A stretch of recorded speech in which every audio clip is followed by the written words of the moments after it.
In this video, we want to solve the equation sine of x minus sine of 3x equals 0.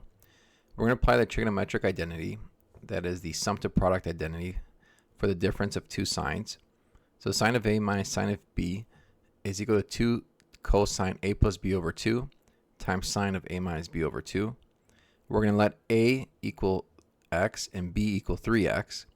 So we have 2 cosine x plus 3x over 2 times sine of x minus 3x over 2. That's going to give us 2 cosine 2x times sine of negative x. Now, because sine is an odd function, this negative is going to come outside. So you have negative 2 cosine 2x times sine of x equals 0.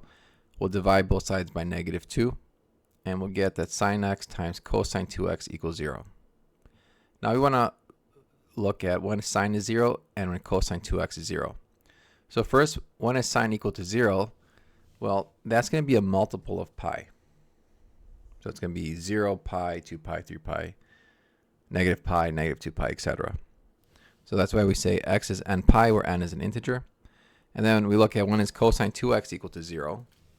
Well, first, when is cosine equal to 0?